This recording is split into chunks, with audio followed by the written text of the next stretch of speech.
हज़रत शेख अबू मुस्लिम राई किस तरह बकरियां चरा रहे।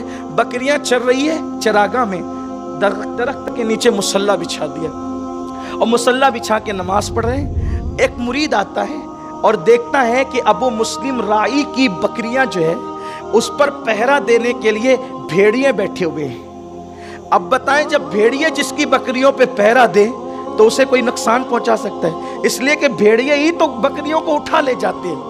चरवाहा बेचारा होता ही इसलिए कि भेड़िए से बचाने बकरियों को। लेकिन अबू मुस्लिम राई दरख्त के नीचे अल्लाह की इबादत में है और भेड़िए पहरा दे रहे हैं। और हैरत है, भेड़ियों को देख के बकरियां भागती है, लेकिन वहां बकरियां भी भाग नहीं है और भेड़िए पहरा देते हुए बैठे। वो मुरीद देखता है, उसको समझ में नहीं आता। वो गया, उसको देखकर अगर हम नमाज पढ़ रहे हो, हमें कोई देख रहा हो तो फिर नमाज हमारी लंबी हो जाती है ना। लेकिन वहां हाल ये कि कोई आ गया, उसके कदमों की आट आई तो नमाज शॉर्ट हो गई, छोटी क्योंकि अल्लाह के लिए हो रही थी बात। सलाम फेरा, कहा कि क्या बात है। कहा हजरत बात समझ में नहीं आई, ये बकरियां और भेड़ियों में दोस्ती कैसे होगी, ये तो आपस में एक दूसरे के दुश्मन है, इनकी दोस्ती कैसे होगी। क्या प्यारा जवाब दिया। दाता साहब लिखते हैं, जब से मैंने अल्लाह से दोस्ती कर ली, मेरी बकरियों की भेड़ियों से दोस्ती हो गई। जब से मेरी दोस्ती मेरे अल्लाह से हो गई, भेड़ियों से मेरी बकरियों की दोस्ती हो गई। अच्छा, ओहो।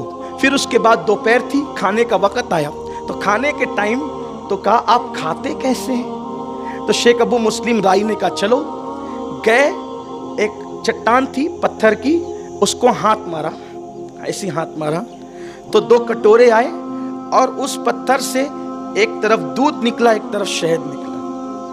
ये बहुत मोतमद और मुस्तनद किताब है सूफिया के नज़दीक, जिसको कश्फुल महजूब कहते हैं। मैं वहीं से ये वाक़या पढ़ रहा हूँ। ये कोई बहुत यानी जो वो गैर मोतबर बात नहीं है, बहुत मोतबर वाक़या।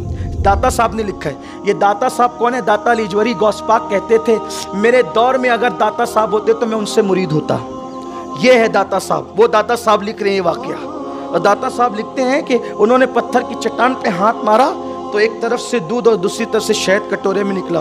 उसने कहा अरे ये क्या है। तब आपने जवाब क्या दिया, नादान तुझे पता नहीं कि मूसा अलैहिस्सलाम की कौम, उनकी उम्मत, उनकी नाफरमान थी तो उनके मुतालबे पर पत्थर से पानी निकला।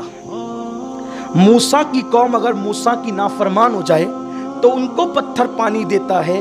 मैं तो मोहम्मद रसूलुल्लाह का गुलाम हूँ और नाफरमान नहीं बल्कि फरमा बरदार हूँ। अरे जब नाफरमान बनी इसराइल को पत्थर से पानी मिलता है तो फरमा बरदार मोहम्मदी को शहद और दूध क्यों नहीं मिल सकता। तो कोई फरमा बरदार भी तो होकर के देखे, कोई मंदी का टेंशन लेने की जरूरत नहीं है। आप अल्लाह के बन के देखें, इंशाअल्लाह फिर देखें कैसा रिस्क उतरता है, कैसी रोजी चलती है, और अपने आप को मायूसी से निकालें। अल्लाह से दुआ है अल्लाह हम सबको अमल की तौफीक अता फरमाए।